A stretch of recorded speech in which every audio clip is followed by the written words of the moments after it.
Kisah Abu Nawas, bunuh diri dengan sebotol madu. Selain cerdas, Abu Nawas juga memiliki keterampilan lain, yaitu menjahit. Bahkan sebelum menjadi orang kepercayaan Raja Harun al-Rashid, Abu Nawas pernah bekerja sebagai penjahit pada seorang majikan bernama Tuan Amir. Keterampilan menjahit Abu Nawas sangatlah bagus. Dia juga bekerja dengan sangat tekun yang membuat majikannya sangat percaya dengan dirinya. Bagi majikannya, Abu Nawas adalah karyawannya yang sangat ia sayangi. Namun di satu sisi Tuan Amir memahami satu sifat buruk Abu Nawas yang sering minum atau memakan makanan miliknya. Pada suatu hari, Tuan Amir pulang ke rumah dengan membawa sebotol madu. Abu Nawas yang kebetulan lagi bekerja, melihat kedatangan majikannya tersebut, dan ia juga melihat sebotol madu yang dibawa Tuan Amir. Abu Nawas mendekati majikannya dan bertanya, "Apa isi botol itu? Bisakah saya memintanya?" Khawatir madu itu akan diminum oleh Abu Nawas, Tuan Amir terpaksa berbohong dan mengatakan bahwa isi botol itu adalah racun. Abu Nawas sendiri sebenarnya hanya berbasa-basi, ia sendiri tahu bahwa isi botol tersebut adalah madu. Tapi ia tidak bisa berbuat banyak karena ia menyadari majikannya tidak ingin memberi madu tersebut kepadanya. Tak berapa lama kemudian, Tuan Amir pergi. Pada saat itu Abu Nawas berpikir untuk mengambil madu tanpa menyinggung majikannya. Abu Nawas mengambil baju yang telah ia jahit lalu menjualnya. Uang tersebut ia gunakan untuk membeli roti. Sekembalinya Abu Nawas ke tempat kerja, roti itu ia makan dengan madu milik tuannya. Sebotol madu habis, dan Abu Nawas merasa sangat kenyang. Ia pun melanjutkan kembali pekerjaannya. Namun tak lama kemudian majikannya datang dengan membawa roti. Ketika ia ingin memakan roti tersebut dengan madu miliknya, Tuan Amir sangat terkejut melihat botol madu tergeletak di atas meja, dan isinya telah kosong. Tidak hanya itu, Tuan Amir juga mendapati sepotong pakaian telah hilang. Ini pasti perbuatan Abu Nawas, gumamnya dalam hati. "Hai Abu Nawas, apa yang sebenarnya terjadi? Mengapa isi botol ini dan sepotong pakaian telah hilang?" teriak Emir Amir. "Maaf tuanku, ketika tuan pergi, ada pencuri datang dan mengambil baju milik tuan," kata Abu Nawas. "Jadi apa yang kamu lakukan pada pencuri itu?" tanya Tuan Amir lagi. Melihat kemarahan tuannya, Abu Nawas sedikit gemetar, namun ia tidak kehabisan akal. "Saya sangat takut, dan tidak bisa berbuat apa-apa," kata Abu Nawas. "Lalu apa yang terjadi dengan isi botol itu? Apakah juga telah dicuri oleh pencuri?" tanya Tuan Amir. "Tidak tuanku, saya benar-benar minta maaf. Karena saya takut tuan marah, jadi saya memutuskan untuk bunuh diri dengan menggunakan racun yang ada di dalam botol itu," kata Abu Nawas. Mendengar jawaban masuk akal dari Abu Nawas, Tuan Amir tak bisa marah kepada karyawannya itu. Tuan Amir juga menyadari bahwa ini semua berawal dari kebohongannya kepada Abu Nawas. Seandainya dirinya tidak berbohong, ia bisa menikmati madu bersama Abu Nawas. Dirinya juga tidak perlu kehilangan sepotong baju. Kisah Abu Nawas, Raja menjadi pengemis. Alkisah, Abu Nawas kaget ketika tiba-tiba pesuruh menuju ke istana. Di sana telah menunggu Baginda yang tengah duduk tegap di singgasana istana. "Hai, apa kabar, Abu Nawas?" sapa Baginda. "Aku benar-benar mengharap bantuanmu." "Bantuan apa, Baginda?" Abu Nawas balik bertanya. "Begini, Abu," Baginda mulai bercerita, "aku dengar Tuan Habul sudah mulai membangkang terhadap kewajiban negara. Pembantu-pembantuku di daerah melaporkan kalau dia sudah tidak mau lagi membayar zakat. Padahal dia orang yang kaya raya, loh. Mengapa Baginda tidak panggil saja dia ke istana? Lantas jebloskan ke dalam penjara. Habis perkara. Gitu aja kok repot helip. Sebenarnya bisa saja aku berbuat begitu. Tapi apa tidak ada cara lain? Soalnya sayang kalau aku menghukumnya. Bagaimanapun dulu dia adalah orang yang paling rajin membayar zakat. Tapi entah mengapa, semakin dia kaya, semakin malas pula dia membayar zakat. Sebenarnya kalau ingat nama Tuan Habul, Abu Nawas inginnya dia dipenjara. Karena seantero negeri tahu, kalau Tuan Habul orang yang sangat pelit. Hampir tidak ada orang yang menyukainya. Kecuali mungkin antek-anteknya saja. Tapi karena ini perintah Baginda, mau tak mau Abu Nawas ikut pula memikirkan jalan keluarnya. "Begini saja, Baginda, usul Abu Nawas. Beri hamba kesempatan berpikir untuk membuat dirinya sadar. Tapi tentu saja selama berpikir, hamba tidak bisa bekerja mencari nafkah buat keluarga. Oleh sebab itu hamba minta ganti rugi selama hamba berpikir menyelesaikan masalah ini. Sudah kuduga sejak semula. Kau pasti meminta imbalan kalau ku minta bantuan. Ini, bawa, ujar Baginda kesal. Baginda mengeluarkan uang 200.000 dinar kepada Abu Nawas. Sambil cengar-cengir, Abu Nawas membawa pulang uang pemberian Baginda.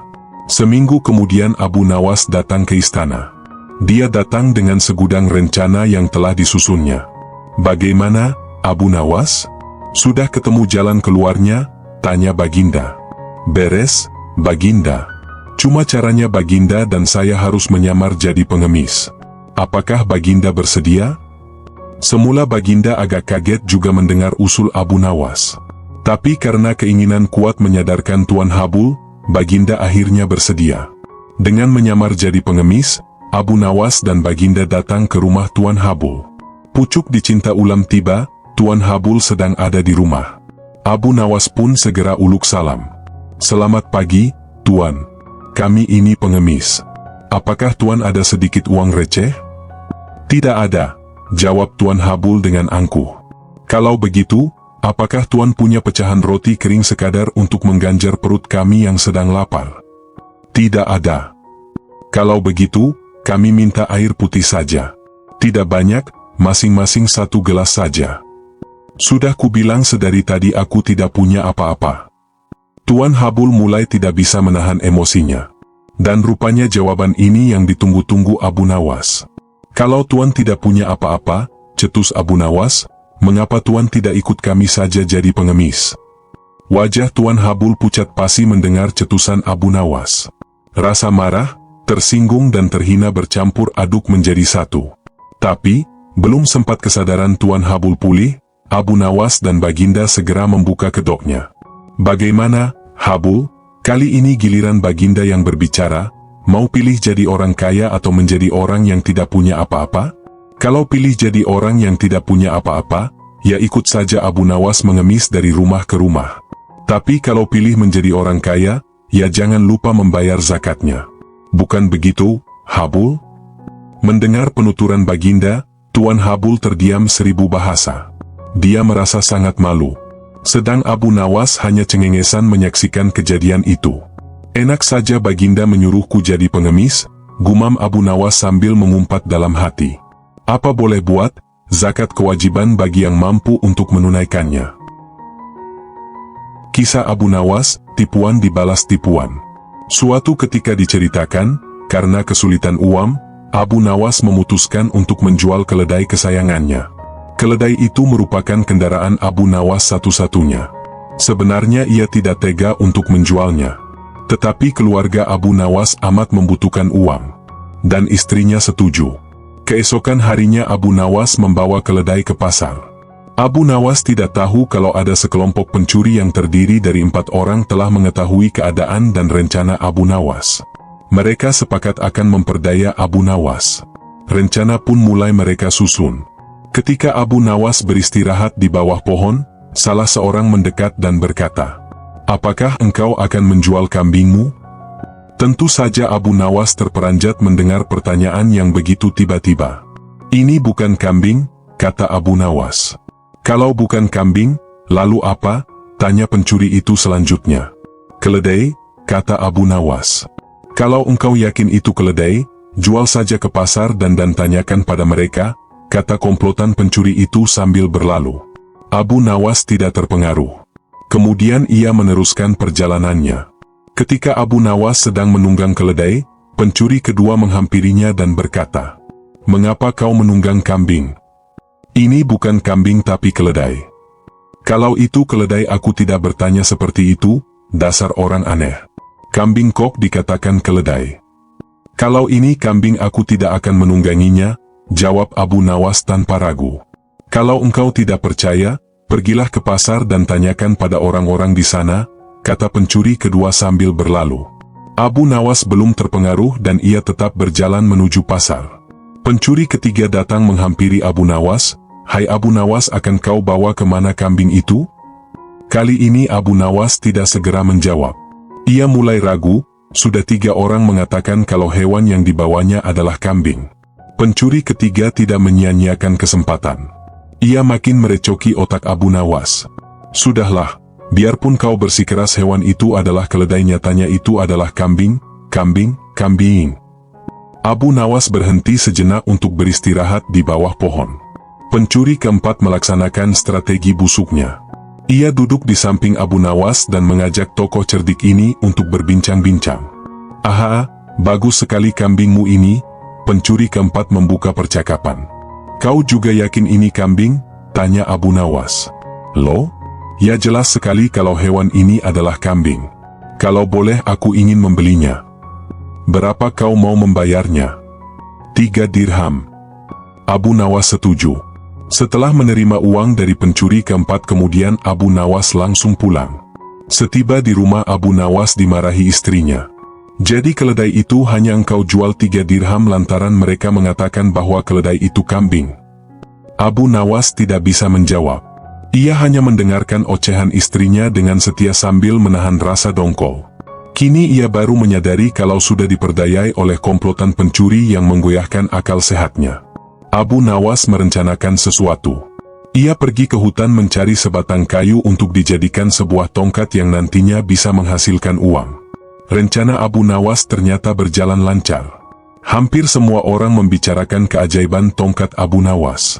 Berita ini juga terdengar oleh para pencuri yang telah menipu Abu Nawas. Mereka langsung tertarik. Bahkan mereka melihat sendiri ketika Abu Nawas membeli barang atau makan tanpa membayar, tetapi hanya dengan mengacungkan tongkatnya. Mereka berpikir kalau tongkat itu bisa dibeli maka tentu mereka akan kaya, karena hanya dengan mengacungkan tongkat itu mereka akan mendapatkan apa yang mereka inginkan. Akhirnya mereka mendekati Abu Nawas dan berkata, "Apakah tongkatmu akan dijual?" "Tidak," jawab Abu Nawas dengan cuek. "Tetapi kami bersedia membeli dengan harga yang amat tinggi," kata mereka. "Berapa?" kata Abu Nawas pura-pura merasa tertarik. 100 dinar uang emas, kata mereka tanpa ragu-ragu. "Tetapi tongkat ini adalah tongkat wasiat satu-satunya yang aku miliki," kata Abu Nawas sambil tetap berpura-pura tidak ingin menjual tongkatnya. "Dengan uang 100 dinar engkau sudah bisa hidup enak," kata mereka makin penasaran. Abu Nawas diam beberapa saat, sepertinya merasa keberatan sekali. "Baiklah kalau begitu," kata Abu Nawas kemudian sambil menyerahkan tongkatnya.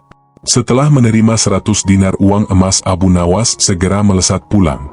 Para pencuri itu segera mencari warung terdekat untuk membuktikan keajaiban tongkat yang baru mereka beli.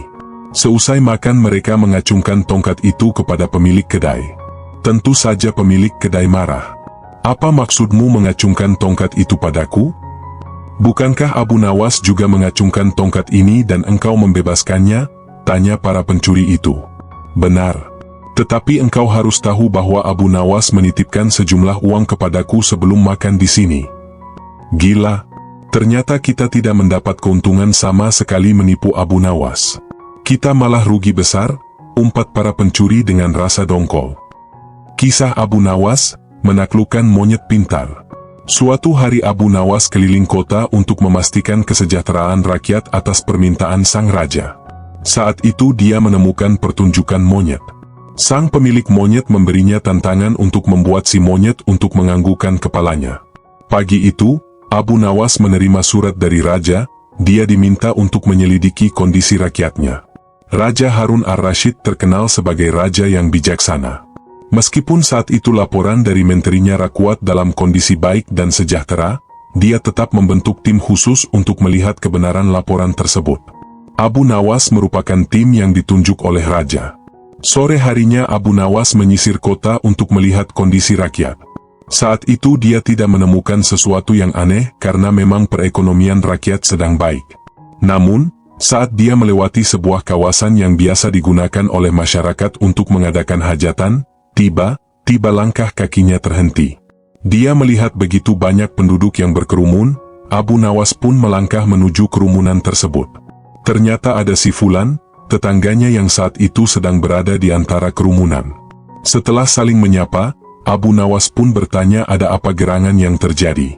Ternyata kerumunan itu ada pertunjukan yang melibatkan monyet. Ada pertunjukan keliling yang melibatkan monyet ajaib, jawab Fulan. Apa maksudmu dengan monyet ajaib? Tanya Abu Nawas.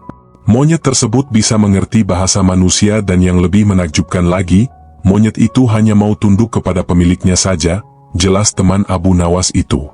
Jawaban pria itu membuat Abu Nawas semakin tertarik dan penasaran. Dia langsung pamit pada temannya itu untuk melihat pertunjukan monyet itu. Ketika Abu Nawas sudah berada di tengah kerumunan para penonton, sang pemilik monyet dengan bangga menawarkan hadiah yang cukup besar. Barang siapa yang sanggup membuat monyet itu mengangguk-angguk, maka dia berhak membawa pulang uang tersebut. Sebaliknya, jika tidak bisa, maka harus memberi uang kepada pemilik monyet. Tak heran bila banyak di antara penonton mencoba satu persatu, mereka berusaha dengan berbagai cara untuk membuat monyet itu mengangguk-angguk. Namun, hasilnya adalah sia-sia belaka. Melihat kegigihan si monyet tersebut, Abu Nawas semakin penasaran. Akhirnya Abu Nawas maju ke depan untuk mencobanya. Setelah berhadapan dengan monyet itu, Abu Nawas bertanya, "Tahukah engkau siapa aku ini?" Si monyet menggeleng-gelengkan kepala. "Apakah engkau tidak takut kepadaku?" tanya Abu Nawas. Si monyet menggelengkan kepalanya. Abu Nawas berhasil. "Apakah engkau takut kepada tuanmu?" tanya Abu Nawas memancing dan si monyet mulai ragu. "Bila engkau tetap diam, maka aku akan laporkan kepada tuanmu," ancam Abu Nawas kepada monyet. Seketika itu juga, si monyet yang pada dasarnya hanya takut kepada tuannya, secara spontan saja mengangguk-anggukan kepala. Sontak saja para penonton bersorak karena ada orang yang mampu membuat si monyet mengangguk-angguk kepala. Karena keberhasilan Abu Nawas tersebut, maka ia telah mendapatkan hadiah berupa uang yang lumayan banyak. Di lain pihak, si pemilik monyet bukan main marahnya. Pemilik monyet pun memukuli monyetnya dengan sebatang kayu karena malu terhadap pertunjukan itu. Kisah Abu Nawas, raja disuruh mencium pantat ayam. Pada suatu hari Raja Harun ar-Rasyid sedang galau dengan perilaku Abu Nawas. Beberapa kali Abu Nawas telah membuatnya aib di depan para pejabat kerajaan. Berlatar belakang dendam inilah akhirnya Raja hendak menciptakan jebakan terhadap Abu Nawas. Jika Abu Nawas gagal menghadapi jebakan tersebut, maka sanksi akan diberikan kepadanya. Maka dipanggillah Abu Nawas untuk menghadap Raja Harun ar-Rasyid. Setelah melewati beberapa prosedur, hingga juga Abu Nawas di istana kerajaan. Sang Raja kemudian memulai pertanyaannya, "Wahai Abu Nawas, di depan mejaku itu ada sepanggang daging ayam yang enak dan enak dilahap, tolong segera ambilkan." Abu Nawas tampak resah dengan perintah tersebut, alasannya yakni tak biasanya dia disuruh mengambilkan makanan raja. "Mungkin raja ingin menjebakku, saya harus waspada," kata Abu Nawas dalam hati. Abu Nawas pun akhirnya menuruti perintah itu. Setelah mengambil ayam panggang sang raja, Abu Nawas kemudian memberikannya kepada raja. Namun, sang raja belum eksklusif menerimanya, ia bertanya lagi, "Abu Nawas, di tangan kau ada sepotong ayam panggang lezat, silahkan dinikmati." Begitu Abu Nawas hendak menyantap ayam panggang tersebut, tiba-tiba raja berkata lagi, "Tapi ingat Abu Nawas, dengarkan dulu petunjuknya. Jika kau memotong paha ayam itu, maka saya akan memotong pahamu dan jikalau kau memotong dada ayam itu, maka saya akan memotong dadamu. Tidak hanya itu saja, jikalau kau memotong dan memakan kepala ayam itu, maka saya akan memotong kepalamu. Akan tetapi kalau kau hanya mendiamkan saja ayam panggang itu, hasilnya kau akan saya gantung." Abu Nawas merasa resah dengan petunjuk yang dititahkan rajanya itu. Dalam kebingungannya, ia semakin yakin jikalau hal itu hanya pura-pura Raja Harun saja demi untuk menghukumnya. Tidak hanya Abu Nawas saja yang tegang, tapi juga semua pejabat kerajaan yang hadir di istana tampak tegang pula. Mereka hanya dapat menebak dalam hati ihwal maksud dari perintah rajanya itu. Hampir 10 menit lamanya Abu Nawas hanya membolak-balikan ayam panggang itu. Sejenak suasana menjadi hening. Kemudian Abu Nawas mulai mendekatkan ayam panggang itu sempurna di indera penciumannya. Para hadirin yang tiba atas permintaan raja mulai resah dan tidak mengerti apa yang dilakukan Abu Nawas. Kemudian terlihat Abu Nawas mendekatkan indera penciumannya sempurna di bab pantat daging ayam bakar yang kelihatan sangat enak itu. Beberapa menit kemudian ia mencium bab pantat ayam bakar itu. Setelah selesai mencium pantat ayam bakar itu, kemudian Abu Nawas berkata, "Jika saya harus memotong paha ayam ini, maka Baginda akan memotong pahaku. Jikalau saya harus memotong dada ayam ini, maka Baginda akan memotong dadaku. Jikalau saya harus memakan dan memotong kepala ayam ini, Baginda akan memotong kepalaku. Tetapi coba lihat, yang saya lakukan yakni mencium pantat ayam ini," kata Abu Nawas. "Apa maksudmu, wahai Abu Nawas?" tanya Baginda. "Maksud saya adalah kalau saya melaksanakan demikian maka Baginda juga akan membalasnya demikian, layaknya ayam ini. Nah, saya hanya mencium pantat ayam panggang ini saja, maka Baginda juga harus mencium pantat ayam panggang ini pula," terang Abu Nawas. Sontak saja klarifikasi Abu Nawas itu menciptakan suasana yang tegang menjadi tampak tak menentu. Para pejabat yang hadir menahan tawa, tetapi ragu-ragu alasannya yakni takut dieksekusi raja. Sementara itu, raja yang mendengar ucapan Abu Nawas mulai memerah mukanya. Raja tampak aib untuk kesekian kalinya. Untuk menutupi rasa malunya itu, dia memerintahkan Abu Nawas untuk pulang dan membawa pergi ayam panggang yang enak itu. "Wahai Abu Nawas, cepat pulanglah, jangan hingga saya berubah pikiran," kata raja. Setibanya di rumah, ia mengundang beberapa tetangganya untuk berpesta ayam panggang. Untuk kesekian kalinya Abu Nawas sukses mempermalukan Raja Harun ar-Rasyid di depan para pejabat kerajaan.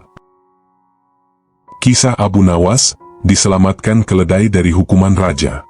Al-Kisah, Raja Harun ar-Rasyid bermimpi sangat aneh. Karena keanehan tersebut ada hubungannya dengan Abu Nawas, maka dipanggillah Abu Nawas untuk menghadap raja.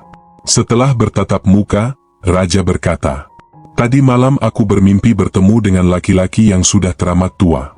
Dan ia memakai jubuh yang berwarna putih dan berkata bahwa negerinya akan segera ditimpa malapetaka jika orang yang memiliki nama Abu Nawas masih berdiam di negerinya."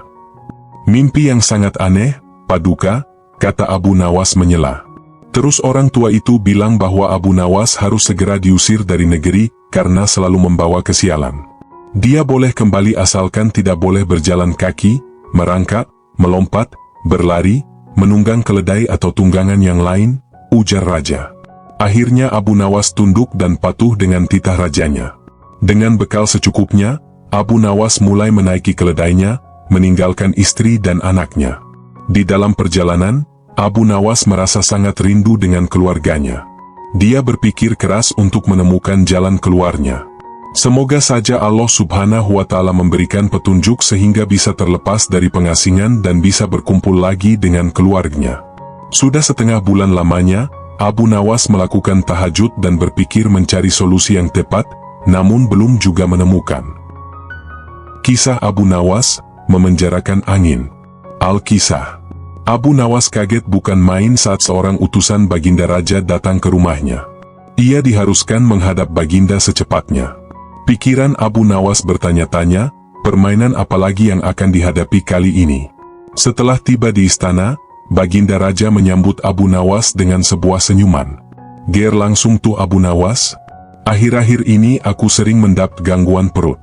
Kata tabib pribadiku, aku terkena serangan angin," kata Baginda memulai pembicaraan. "Ampun tuanku, apa yang bisa hamba lakukan hingga hamba dipanggil?" tanya Abu Nawas. "Aku hanya menginginkan engkau menangkap angin dan memenjarakannya," kata Baginda. Abu Nawas hanya diam. Tak sepatah kata pun keluar dari mulutnya. Ia tidak memikirkan cara menangkap angin nanti, tetapi ia masih bingung bagaimana cara membuktikan bahwa yang ditangkap itu memang benar-benar angin. Karena angin tidak bisa dilihat. Tidak ada benda yang lebih aneh dari angin. Tidak seperti halnya air walaupun tidak berwarna tetapi masih bisa dilihat. Sedangkan angin tidak. Parahnya lagi, Baginda hanya memberi waktu tidak lebih dari 3 hari. Abu Nawas pulang dengan membawa pekerjaan rumah dari Baginda Raja. Namun Abu Nawas tidak begitu sedih. Karena berpikir adalah sudah merupakan bagian dari hidupnya, bahkan merupakan suatu kebutuhan. Ia yakin bahwa dengan berpikir akan terbentanglah jalan keluar dari kesulitan yang sedang dihadapi. Dan dengan berpikir pula ia yakin bisa menyumbangkan sesuatu kepada orang lain yang membutuhkan, terutama orang-orang miskin. Karena tak jarang Abu Nawas menggondol sepundi penuh uang emas hadiah dari Baginda Raja atas kecerdikannya. Akan tetapi sudah 2 hari ini si Abu Nawas belum juga mendapat akal untuk menangkap angin apalagi memenjarakannya. Sedangkan besok adalah hari terakhir yang telah ditetapkan oleh Baginda Raja. Abu Nawas hampir putus asa. Abu Nawas benar-benar tidak bisa tidur walaupun hanya sekejap. Mungkin sudah takdir, kayaknya kali ini Abu Nawas harus menjalani hukuman karena gagal melaksanakan perintah Baginda. Ia berjalan gontai menuju istana. Nah, di sela-sela kepasrahannya kepada takdir ia teringat sesuatu, yaitu Aladin dan lampu wasiatnya. Bukankah jin itu tidak terlihat? Gumam Abu Nawas. Ia langsung kegirangan dan segera berlari pulang. Sesampainya di rumah, ia secepat mungkin segala sesuatunya kemudian menuju istana. Di pintu gerbang istana, si Abu Nawas langsung dipersilahkan masuk oleh para pengawal karena Baginda sedang menunggu kehadirannya. Dengan tidak sabar Baginda langsung bertanya kepada Abu Nawas. "Sudahkah engkau berhasil memenjarakan angin hai Abu Nawas?" tanya Baginda. "Sudah Paduka yang mulia," jawab Abu Nawas dengan wajah berseri-seri. Abu Nawas kemudian mengeluarkan botol yang sudah disumbat. Kemudian botol tersebut diserahkan kepada Baginda.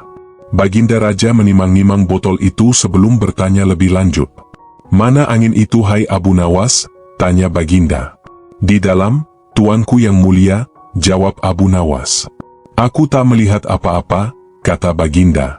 "Ampun Tuanku, memang angin tidak bisa dilihat, tetapi bila Paduka ingin tahu angin, tutup botol itu harus dibuka terlebih dahulu," kata Abu Nawas menjelaskan. Setelah tutup botol dibuka, Baginda mencium bau busuk. Bau busuk yang sangat menyengat hidung. "Bau apa ini, hai Abu Nawas?" tanya Baginda marah. "Ampun Tuanku yang mulia, tadi hamba buang angin dan hamba masukkan ke dalam botol. Karena hamba takut, angin yang hamba buang itu keluar. Maka hamba memenjarakannya dengan cara menyumbat mulut botol," jelas Abu Nawas. Akan tetapi Baginda tidak jadi marah karena penjelasan Abu Nawas memang masuk akal. Untuk kesekian kalinya Abu Nawas selamat. Kisah Abu Nawas, menipu gajah. Abu Nawas sedang berjalan-jalan santai. Ada kerumunan massa. Abu Nawas bertanya kepada seorang kawan yang kebetulan berjumpa di tengah jalan. "Ada kerumunan apa di sana?" tanya Abu Nawas. "Pertunjukan keliling yang melibatkan gajah ajaib." "Apa maksudmu dengan gajah ajaib?" kata Abu Nawas ingin tahu. "Gajah yang bisa mengerti bahasa manusia dan yang lebih menakjubkan adalah gajah itu hanya mau tunduk kepada pemiliknya saja," kata kawan Abu Nawas menambahkan. Abu Nawas makin tertarik. Ia tidak tahan untuk menyaksikan kecerdikan dan keajaiban binatang raksasa itu. Kini Abu Nawas sudah berada di tengah kerumunan para penonton. Karena begitu banyak penonton yang menyaksikan pertunjukan itu, sang pemilik gajah dengan bangga menawarkan hadiah yang cukup besar bagi siapa saja yang sanggup membuat gajah itu mengangguk-angguk. Tidak heran bila banyak di antara para penonton mencoba maju satu persatu. Mereka berupaya dengan beragam cara untuk membuat gajah itu mengangguk-angguk, tetapi sia-sia. Gajah itu tetap menggeleng-gelengkan kepala. Melihat kegigihan gajah itu Abu Nawas semakin penasaran. Hingga ia maju untuk mencoba. Setelah berhadapan dengan binatang itu Abu Nawas bertanya, "Tahukah engkau siapa aku?" Gajah itu menggeleng. "Apakah engkau tidak takut kepadaku?" tanya Abu Nawas lagi. Namun gajah itu tetap menggeleng. "Apakah engkau takut kepada tuanmu?" tanya Abu Nawas memancing. Gajah itu mulai ragu. "Bila engkau tetap diam maka akan aku laporkan kepada tuanmu," lanjut Abu Nawas mulai mengancam. Akhirnya gajah itu terpaksa mengangguk-angguk. Atas keberhasilan Abu Nawas membuat gajah itu mengangguk-angguk maka ia mendapat hadiah berupa uang yang banyak. Bukan main marah pemilik gajah itu hingga ia memukuli binatang yang malang itu. Pemilik gajah itu malu bukan kepalang. Hari berikutnya ia ingin menebus kekalahannya. Kali ini ia melatih gajahnya mengangguk-angguk. Bahkan ia mengancam akan menghukum berat gajahnya bila sampai bisa dipancing penonton mengangguk-angguk terutama oleh Abu Nawas. Tak peduli apapun pertanyaan yang diajukan. Saat-saat yang dinantikan tiba. Kini para penonton yang ingin mencoba, harus sanggup membuat gajah itu menggeleng-gelengkan kepala. Maka seperti hari sebelumnya, Para penonton tidak sanggup memaksa gajah itu menggeleng-gelengkan kepala. Setelah tidak ada lagi yang mencobanya, Abu Nawas maju, ia mengulang pertanyaan yang sama. "Tahukah engkau siapa aku?" Gajah itu mengangguk. "Apakah engkau tidak takut kepadaku?" Gajah itu tetap mengangguk. "Apakah engkau tidak takut kepada tuanmu?" Pancing Abu Nawas. Gajah itu tetap mengangguk, karena binatang itu lebih takut terhadap ancaman tuannya daripada Abu Nawas. Akhirnya Abu Nawas mengeluarkan bungkusan kecil berisi balsam panas. "Tahukah engkau apa guna balsam ini?" Gajah itu tetap mengangguk. "Baiklah, bolehkah kugosok selangkangmu dengan balsam?" Gajah itu mengangguk. Lalu Abu Nawas menggosok selangkang binatang itu. Tentu saja gajah itu merasa agak kepanasan dan mulai panik.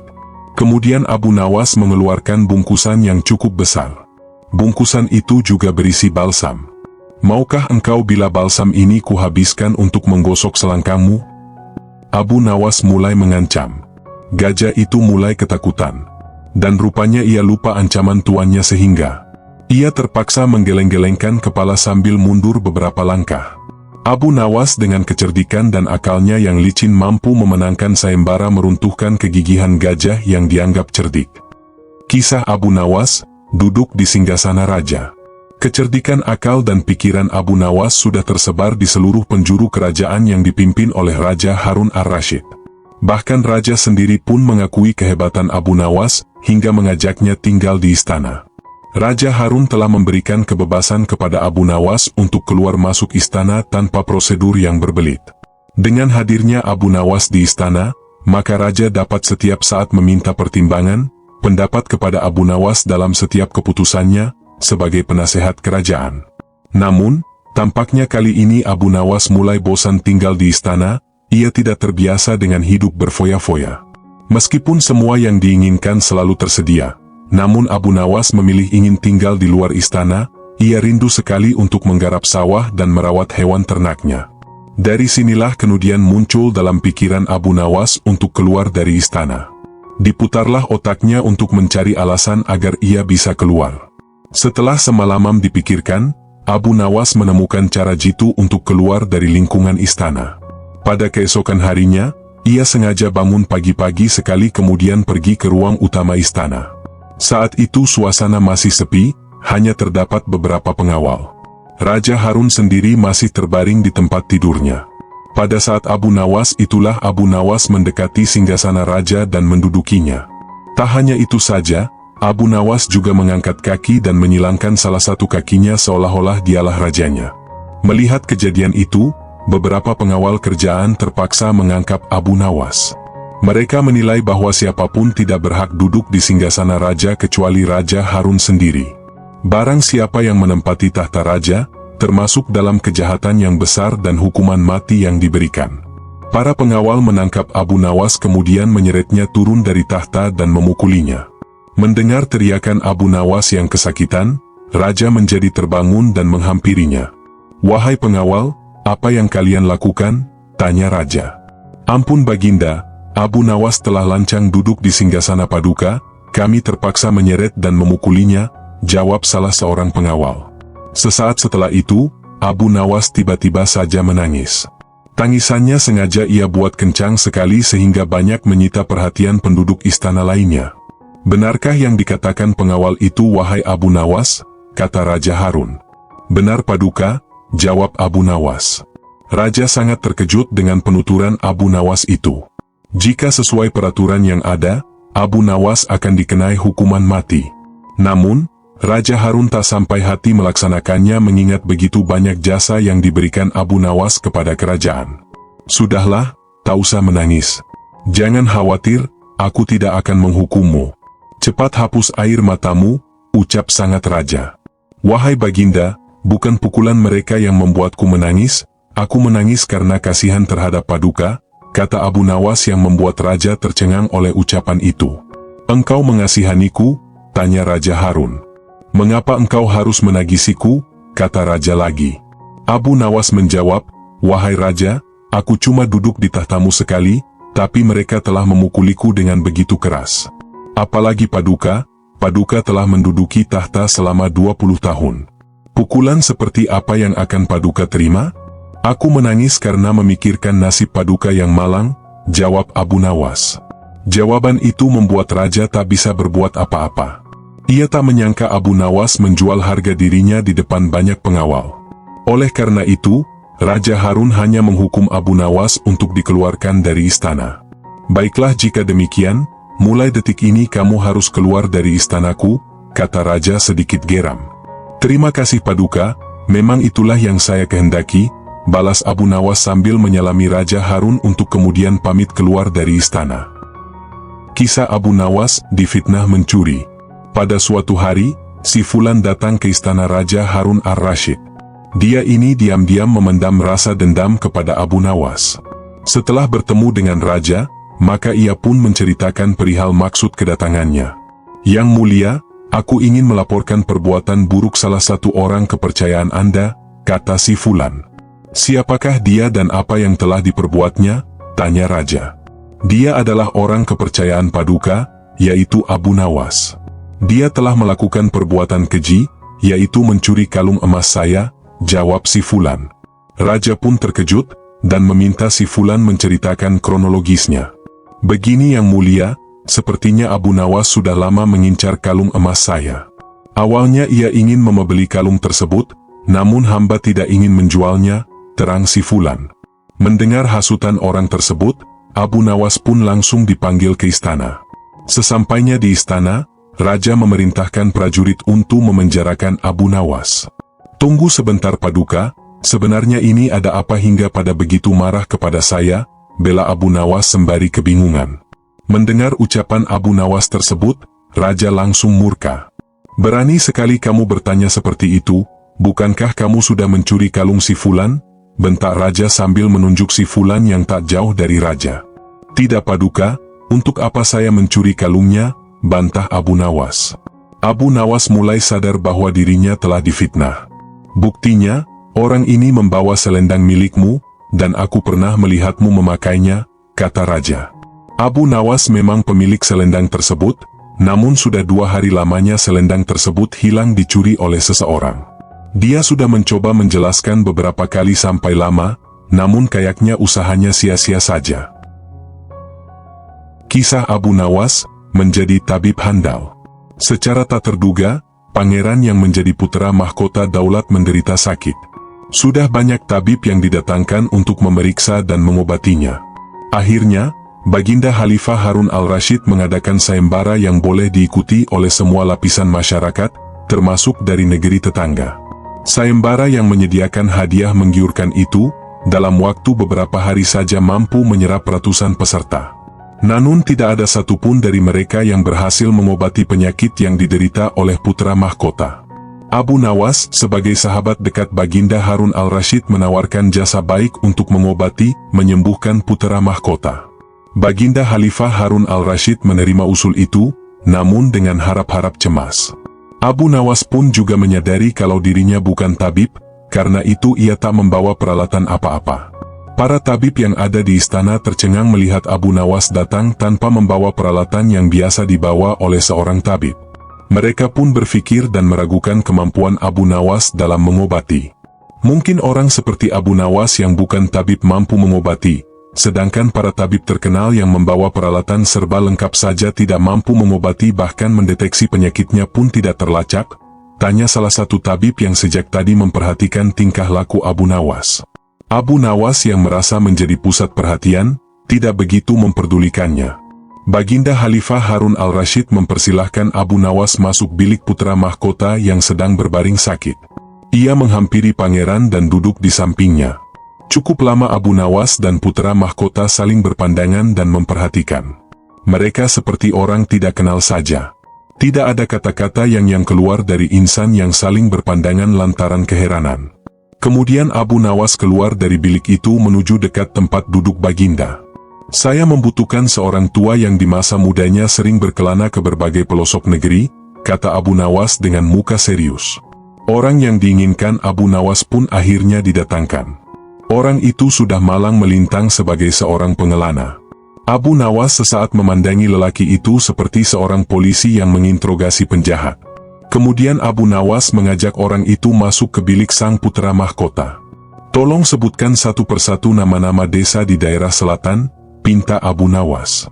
Ketika orang tua itu menyebutkan nama-nama desa di bagian selatan, Abu Nawas menempelkan telinganya ke dada sang putera mahkota. Lalu Abu Nawas memerintahkan lelaki itu agar menyebutkan nama-nama desa di bagian utara, barat, dan timur. Ketika disebutkan sebuah desa di daerah utara, degup jantung pangeran berdegup agak keras. Setelah semua bagian negeri disebutkan, Abu Nawas memohon izin untuk mengunjungi sebuah desa di sebelah utara. Baginda Khalifah Harun al-Rashid merasa heran dengan tingkah laku Abu Nawas yang tidak biasa diperagakan oleh seorang tabib, aneh dan mengherankan. "Engkau diundang ke sini bukan untuk bertamasya, tapi untuk menyembuhkan penyakit putraku," kata Baginda Khalifah. "Hamba tidak bermaksud berlibur paduka," jawab Abu Nawas. "Tetapi aku tidak mengerti maksudmu. Maafkan hamba paduka, kurang bijaksana rasanya bila hamba menjelaskan sekarang." Khalifah akhirnya mengizinkan Abu Nawas pergi selama 2 hari dan sekembalinya dari desa itu ia langsung menemui putra mahkota dan membisikkan sesuatu lalu menempelkan telinganya ke dada sang putra mahkota. Setelah itu Abu Nawas mengangguk-angguk. "Oh, dugaanku tidak salah." Abu Nawas keluar dari bilik putra mahkota dengan wajah yang berseri-seri penuh keyakinan menemui Baginda. "Apakah yang mulia masih menginginkan putra mahkota hidup?" "Apa maksudmu Abu Nawas? Jangan gila kamu. Sabar paduka. Jangan marah. Sebab putra mahkota terserang penyakit TBC." "Penyakit apa itu?" "Tekanan batin cinta, paduka." "Kamu jangan main-main, Abu Nawas." "Maaf paduka, putra mahkota sedang jatuh cinta pada seorang gadis desa di sebelah utara negeri ini." "Bagaimana kamu bisa tahu?" Ketika salah satu nama desa di bagian utara disebutkan, tiba-tiba degup jantungnya bertambah cepat. Sedangkan sang putra mahkota tidak berani mengutarakannya. Oleh karena itu hamba kemarin mendatangi desa tersebut untuk mendapatkan nama-nama gadis di desa tersebut.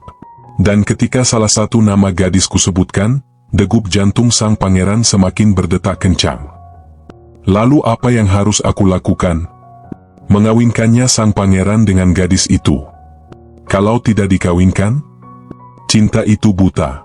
Bila tidak berusaha mengobati kebutaannya, maka ia bisa mati." Baginda terlihat berpikir keras. Wajahnya menunduk ke lantai istana. Dalam batinnya terjadi pertarungan hebat antara percaya dan tidak terhadap perkataan Abu Nawas. Baginda tahu bahwa Abu Nawas bukanlah seorang tabib, namun ucapannya masuk akal. "Ah, barangkali saran Abu Nawas ada benarnya," kata Baginda Khalifah dengan suara lirih. Abu Nawas yang mengamati wajah Baginda Khalifah yang sedang serius, tidak berani angkat bicara. Suasana menjadi sunyi. Para tabib istana asyik berpikir sendiri-sendiri, entah apa yang mereka pikirkan. Saat wajah Baginda Khalifah bangkit, tiba-tiba Abu Nawas angkat bicara, memecah keheningan istana. "Bagaimana paduka? Bila tidak, putra mahkota bisa mati." Rupa-rupanya saran Abu Nawas tidak bisa ditawar lagi. Begitu disetujui, maka menikahlah sang pangeran dengan gadis itu dan kesehatan pangeran berangsur-angsur pulih. Sebagai tanda terima kasih, Abu Nawas diberi hadiah cincin permata yang sangat indah. Kisah Abu Nawas memindahkan istana raja. Baginda baru saja membaca kitab tentang kehebatan Raja Sulaiman yang mampu memerintahkan para jin memindahkan singgasana Ratu Bilqis di dekat istananya. Baginda tiba-tiba merasa tertarik. Hatinya mulai tergelitik untuk melakukan hal yang sama. Mendadak beliau ingin istananya dipindahkan ke atas gunung agar bisa lebih leluasa menikmati pemandangan di sekitar. Dan bukankah hal itu tidak mustahil bisa dilakukan karena ada Abu Nawas yang amat cerdik di negerinya. Abu Nawas segera dipanggil untuk menghadap Baginda Raja Harun al-Rashid. Setelah Abu Nawas dihadapkan, Baginda bersabda, "Sanggupkah engkau memindahkan istanaku ke atas gunung agar aku lebih leluasa melihat negeriku?" tanya Baginda. Abu Nawas tidak langsung menjawab. Lah berpikir sejenak hingga keningnya berkerut. Tidak mungkin menolak perintah Baginda kecuali kalau memang ingin dihukum. Akhirnya Abu Nawas terpaksa menyanggupi proyek raksasa itu. Ada satu lagi permintaan dari Baginda, pekerjaan itu harus selesai hanya dalam waktu sebulan. Abu Nawas pulang dengan hati masyghul. Setiap malam ia hanya berteman dengan rembulan dan bintang-bintang. Hari-hari dilewati dengan kegundahan. Tak ada hari yang lebih berat dalam hidup Abu Nawas kecuali hari-hari ini. Tetapi pada hari ke-9 ia tidak lagi merasa gundah gulana. Keesokan harinya Abu Nawas menuju istana. Menghadap Baginda untuk membahas pemindahan istana. Dengan senang hati Baginda akan mendengarkan apa yang diinginkan Abu Nawas. "Ampun tuanku, hamba datang ke sini hanya untuk mengajukan usul untuk memperlancar pekerjaan hamba nanti," kata Abu Nawas. "Apa usul itu?" "Hamba akan memindahkan istana Paduka yang mulia tepat pada hari raya Idul Kurban yang kebetulan hanya kurang 20 hari lagi." "Kalau hanya usulmu, baiklah," kata Baginda. "Satu lagi Baginda." Abu Nawas menambahkan. "Apa lagi?" tanya Baginda. "Hamba mohon Baginda menyembelih 10 ekor sapi yang gemuk untuk dibagikan langsung kepada para fakir miskin," kata Abu Nawas. "Usulmu kuterima," kata Baginda menyetujui. Abu Nawas pulang dengan perasaan riang gembira. Kini tidak ada lagi yang perlu dikhawatirkan. Toh nanti bila waktunya sudah tiba, ia pasti akan dengan mudah memindahkan istana Baginda Raja. Jangankan hanya memindahkan ke puncak gunung, ke dasar samudera pun Abu Nawas sanggup. Desas-desus mulai tersebar ke seluruh pelosok negeri. Hampir semua orang harap-harap cemas. Tetapi sebagian besar rakyat merasa yakin atas kemampuan Abu Nawas. Karena selama ini Abu Nawas belum pernah gagal melaksanakan tugas-tugas aneh yang dibebankan di atas pundaknya. Namun ada beberapa orang yang meragukan keberhasilan Abu Nawas kali ini. Saat-saat yang dinanti-nantikan tiba. Rakyat berbondong-bondong menuju lapangan untuk melakukan salat hari raya Idul Kurban. Dan seusai salat, 10 sapi sumbangan Baginda Raja disembelih lalu dimasak kemudian segera dibagikan kepada fakir miskin. Kini giliran Abu Nawas yang harus melaksanakan tugas berat itu. Abu Nawas berjalan menuju istana diikuti oleh rakyat. Sesampai di depan istana Abu Nawas bertanya kepada Baginda Raja. "Ampun tuanku yang mulia, apakah istana sudah tidak ada orangnya lagi?" "Tidak ada," jawab Baginda Raja singkat. Kemudian Abu Nawas berjalan beberapa langkah mendekati istana. Berdiri sambil memandangi istana. Abu Nawas berdiri mematung seolah-olah ada yang ditunggu. "Benar." Baginda Raja akhirnya tidak sabar. "Abu Nawas, mengapa engkau belum juga mengangkat istanaku?" tanya Baginda Raja. "Hamba sudah siap sejak tadi Baginda," kata Abu Nawas. "Apa maksudmu engkau sudah siap sejak tadi? Kalau engkau sudah siap, lalu apa yang engkau tunggu?" tanya Baginda masih diliputi perasaan heran. "Hamba menunggu istana Paduka yang mulia diangkat oleh seluruh rakyat yang hadir untuk diletakkan di atas pundak hamba. Setelah itu hamba tentu akan memindahkan istana Paduka yang mulia ke atas gunung sesuai dengan titah Paduka." Baginda Raja Harun al-Rashid terpana. Beliau tidak menyangka Abu Nawas masih bisa keluar dari lubang jarum. Kisah Abu Nawas, menghina raja tapi diberi hadiah. Konon di zaman Raja Harun al-Rashid sebelum ada yang namanya taulet, yang ada hanya sungai untuk buang hajat. Suatu ketika sang raja merasa perutnya sedang sakit dan sudah tidak bisa lagi untuk diajak kompromi. Seketika itu juga raja meminta para pengawal untuk mendampinginya ke sungai demi menuntaskan hajatnya. Kebetulan sungai di situ mengalir ke arah selatan. Sudah menjadi kebiasaan di kalangan masyarakat, jika sang raja sedang buang hajat di sungai, maka rakyat dilarang keras buang hajat di sebelah utaranya raja, karena dikhawatirkan kotoran tersebut akan mengalir ke arah selatan dan mengenai badan sang raja. Bagi yang melanggar, maka akan mendapatkan hukuman berat dari sang raja. Namun kali ini, peraturan tersebut tidak diindahkan oleh Abu Nawas. Abu Nawas dengan santainya juga ikut buang hajat di sebelah utara agak jauh dari sang raja. Di saat asyik buang hajat, tiba-tiba saja ada suatu benda yang menyenggol pantat raja. Tanpa berpikir panjang, benda tersebut langsung dipegang dan dilihat oleh sang raja. Dan alangkah kagetnya ternyata benda tersebut adalah kotoran manusia. Kontan saja hal itu membuat sang raja naik pitam, dan seketika itu juga raja menyuruh para pengawalnya untuk menelusuri sungai di belahan utara dan menangkap orang yang buang hajat. Benar saja, di sebelah utara agak jauh dari posisi sang raja terlihat sosok Abu Nawas sedang buang hajat dengan santainya. Saat itu juga para pengawal langsung menangkap dan membawanya ke hadapan raja untuk dihukum. Ketika di hadapan raja, Abu Nawas memprotes pada raja kenapa dia ditangkap dan akan dihukum. Raja pun menjawab bahwa perbuatan Abu Nawas itu telah melecehkan privasinya dan menginjak-injak harga dirinya sebagai raja. Kamu memang tidak punya tata krama, berani-beraninya kamu buang hajat di sebelah utaraku sehingga kotoranmu mengenai badanku. Kini kamu harus menerima hukuman dariku, bentak sang raja. Maaf, tunggu sebentar wahai raja, sela Abu Nawas. Ada apa? Kali ini tidak ada lagi ampunan bagimu Abu Nawas, sahut sang raja geram. Tunggu sebentar, tolong beri saya kesempatan untuk menjelaskannya. Saya melakukan itu semua karena saya sangat menghargai engkau wahai raja, kata Abu Nawas. Mendengar hal itu, Raja Harun al-Rashid langsung sedikit tertegun dengan apa yang disampaikan oleh Abu Nawas. Perbuatan seperti itu kamu bilang malah menghormati aku? Tanya raja keheranan. Begini raja, selama ini jika raja tengah mengadakan perjalanan dengan rakyat atau bersama pengawal, tidak ada satupun dari rakyat atau pengawal yang berani mendahului jalannya raja. Begitu juga dengan saya, ketika saya ikut rombongan raja, posisi ketika berjalan tidak berani mendahului raja. Itu saya lakukan karena saya menjaga tata krama dan sopan santun kepada raja, bela Abu Nawas.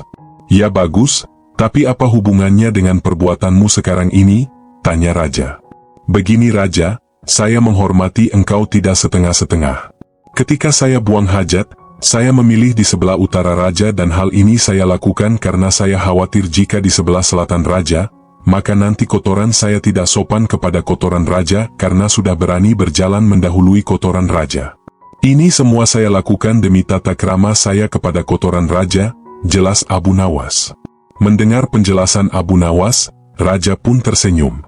Dia tidak jadi marah dan menghukum Abu Nawas, tetapi Abu Nawas malah diberi hadiah karena alasannya masuk akal.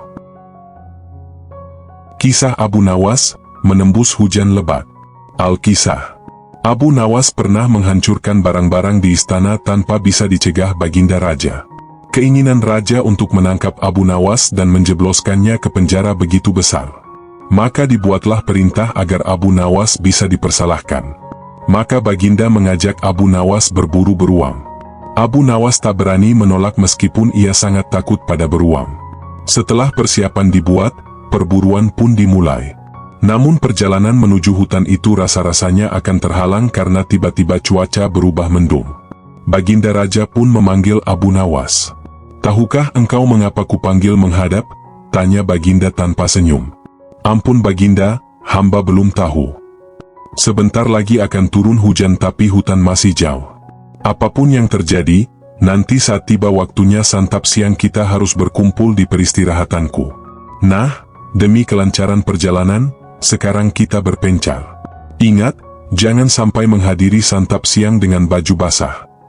Karena Raja Harun sengaja menjebak Abu Nawas maka ia diberi kuda yang lamban. Sementara rombongan lainnya masing-masing menerima kuda yang sigap dan kuat. Maka seluruh rombongan pun mulai bergerak. Tak lama setelah rombongan berangkat tiba-tiba turun hujan. Baginda dan rombongannya segera memacu kuda menuju tempat perlindungan terdekat. Meski kuda mereka lari secepat angin nyatanya mereka semua tetap basah kuyup.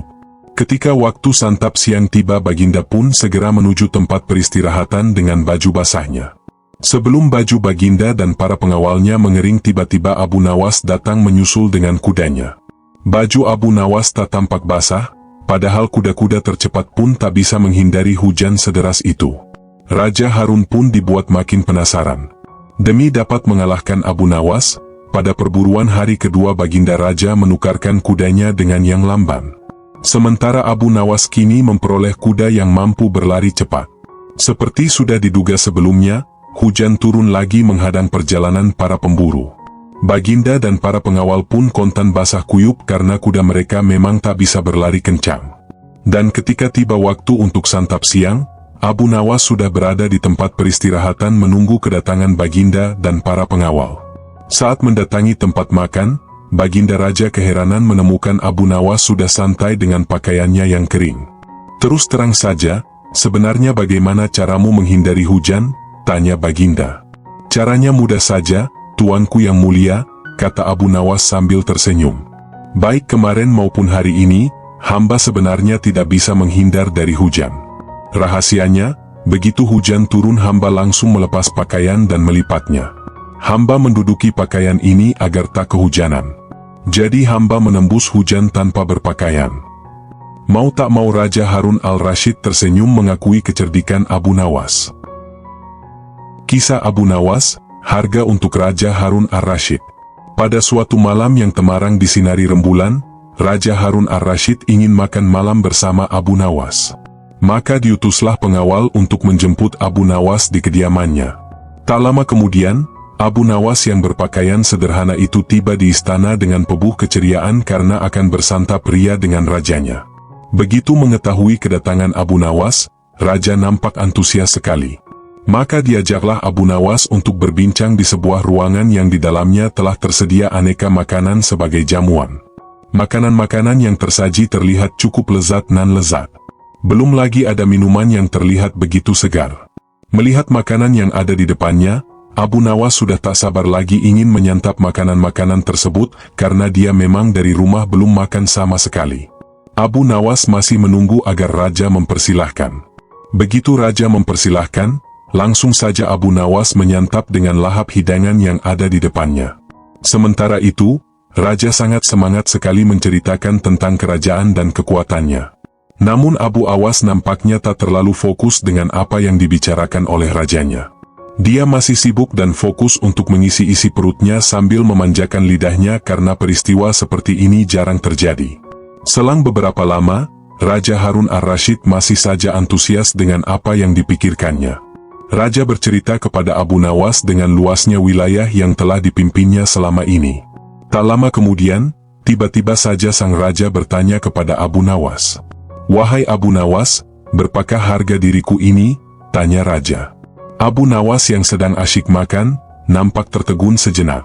Namun dengan santainya dia pun menjawab pertanyaan itu. "Hamba kira, mungkin saja sekitar 100 dinar, Paduka," jawab Abu Nawas sekenanya. "Terlalu sekali engkau Abu Nawas, harga sabuku saja 100 dinar, bentak Raja. "Tepat sekali, Paduka. Memang yang saya nilai dari diri Paduka hanya sebatas sabuk itu saja," ujar Abu Nawas. Sebenarnya Raja cukup gusar juga dengan jawaban Abu Nawas itu. Namun malam itu beliau tidak ingin larut dalam kecerdikan Abu Nawas. Raja berpikir bahwa beliau harus bisa memberikan pelajaran. Raja sadar bahwa beliau kesulitan memberikan pelajaran kepada Abu Nawas kalau temanya beradu kecerdasan. Maka muncul ide bagaimana kalau tentang ketangkasan.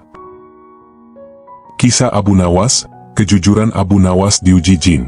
Selain memiliki kecerdikan, Abu Nawas juga dikenal memiliki kejujuran yang sangat besar. Adalah kaum jin yang masih penasaran dan belum percaya akan kejujuran Abu Nawas. Salah satu jin kemudian ingin memuji Abu Nawas. Suatu hari Abu Nawas pergi ke hutan untuk menebang pohon yang kemudian akan dijual untuk biaya kebutuhan keluarganya. Seperti biasanya ia membawa sebuah kapak tua kesayangannya yang akan digunakan untuk menebang. Karena tidak hati-hati ketika bekerja, kapaknya tersebut terlepas dari tangannya lalu terjatuh entah di mana. Abu Nawas pun segera mencari-cari namun tidak kunjung menemukannya. Ia pun duduk-duduk merenung dengan perasaan sedih. Karena hanya memiliki satu kapak, ia pun merasa sangat sedih karena tidak bisa melanjutkan pekerjaannya. Dalam perasaan yang sangat sedih itu, tiba-tiba datanglah jin yang menyamar menjadi seorang laki-laki berbaju putih. Jin itu datang dan menggoda Abu Nawas yang kondisinya mulai labil. "Hai Abu Nawas, kenapa kamu terlihat sedih sekali?" tanya jin. "Iya Pak, kapakku telah jatuh ke jurang, jadi aku tidak dapat melanjutkan pekerjaanku lagi. Padahal itu adalah satu-satunya kapak yang aku miliki," jawab Abu Nawas sedih. "Oh begitu, saya akan bantu untuk mencarikannya untukmu," kata jin. Sang jin pun mencari-cari ke sana-sini sekitar tempat Abu Nawas menebang pohon tadi. Pada waktu itulah kesempatan jin untuk menguji Abu Nawas. Terbersit di benak jin untuk memberikan kapak yang lain yang terbuat dari emas. Jin itu ingin mengetahui apa reaksi Abu Nawas nantinya. "Wahai Abu Nawas, apakah ini kapakmu?" tanya jin sambil menunjukkan kapaknya. "Bukan, kapak saya jelek," jawab Abu Nawas. Sesaat kemudian jin kembali mencari-cari, dan selanjutnya kembali menunjukkan kapak kedua yang terbuat dari perak kepada Abu Nawas. "Bukan, itu bukan kapak saya," jawab Abu Nawas menolak. Jin itu pun mulai salut atas sikap Abu Nawas yang jujur. Jin itu berkata, "Hai Abu Nawas, kenapa kamu ini begitu jujur? Kapak yang lebih bagus dari kepunyaan MU?" Tanya jin. "Pak, sesungguhnya aku sangat bersyukur atas apa yang aku miliki. Aku tidak ingin mendapatkan sesuatu yang bukan hakku. Bagiku, kapak yang jelek itu adalah milikku. Dengan kapak itulah aku bisa bekerja secara halal dan mendapatkan kayu untuk aku jual." Jelas Abu Nawas. "Rasa syukur?" tanya jin heran. "Ya, karena rasa syukur itulah yang membuatku tidak mau mengambil barang yang bukan menjadi hakku," tegas Abu Nawas. "Wahai Abu Nawas, sesungguhnya kedua kapak emas dan perak ini adalah milikku, tapi karena engkau telah menunjukkan kejujuran MU yang besar kepadaku, maka ketiga kapak ini aku berikan kepadamu," kata jin sambil memberikan kedua kapak beserta kapak Abu Nawas yang telah hilang tadi. Abu Nawas sangat senang dan kembali bersyukur atas rezeki yang telah diterimanya. Jin itu pun pamit pergi meninggalkan Abu Nawas. Kisah Abu Nawas, lebih banyak ikan di laut atau bintang di langit. Pada suatu hari, Raja Harun ar-Rasyid kelihatan murung sekali karena beliau memiliki pertanyaan dan para menterinya belum ada yang mampu menjawabnya dengan tepat. Akhirnya berimbas suasana istana terlihat sunyi senyap karena rajanya sedang termenung memikirkan dua pertanyaan sang raja. Semuanya telah berusaha dengan keras, namun jawaban dari pertanyaan raja belum juga ketemu. Baginda raja sangat ingin tahu jawabannya. Mungkin karena rasa penasaran, penasehat kerajaan menyarankan untuk memanggil Abu Nawas untuk memecahkan teka-teki yang membingungkan ini. Karena dua pertanyaan ini, Baginda raja tak dapat tidur karena kepikiran dengan keingintahuannya untuk menyingkap fenomena alam tersebut. Abu Nawas akhirnya jadi dipanggil dan menghadap sang raja.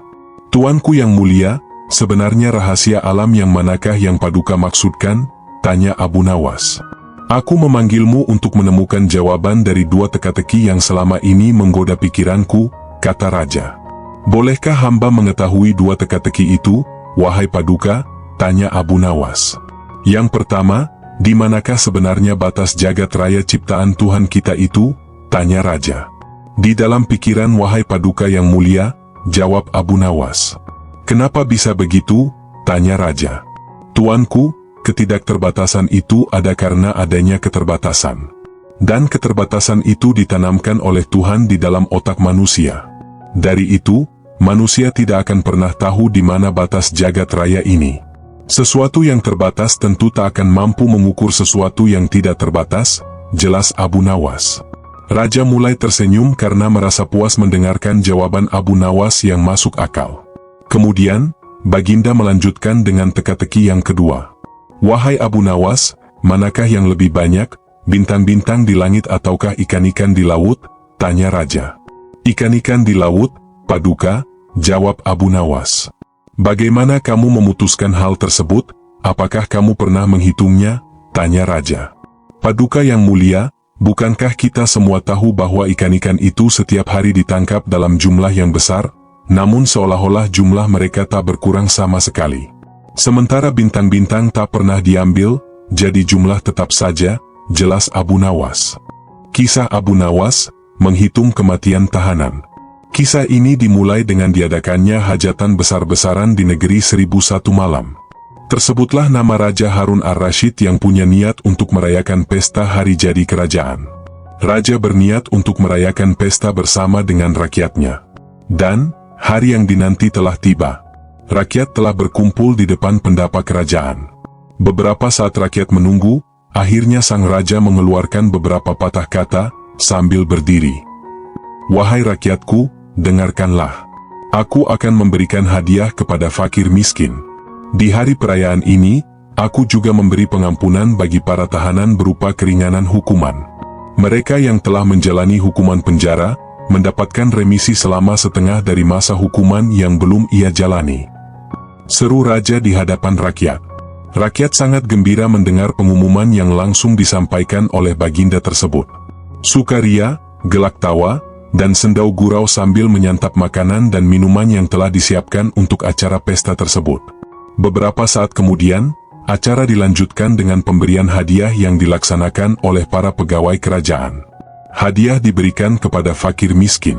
Setelah semua fakir miskin mendapatkan bagiannya, kemudian Baginda memanggil para tahanan satu persatu. Giliran pertama jatuh kepada seorang tahanan yang bernama Sofyan. Maka, Raja mengajukan pertanyaan, "Siapa namamu?" tanya Raja. "Nama hamba Sofyan, Paduka," jawab tahanan tersebut. "Sofyan, berapa lama hukuman yang telah divonis untukmu?" tanya Baginda. "Hamba divonis selama 2 tahun penjara, Paduka," jawab Sofyan. "Berapa lama kamu sudah melewati hukuman itu?" tanya Raja lagi. "Hari ini terhitung 1 tahun, Baginda," jawab Sofyan. "Ketahuilah, sisa hukuman yang harus kamu jalani mendapatkan remisi sebanyak setengah dari masa yang belum kamu lewati di penjara.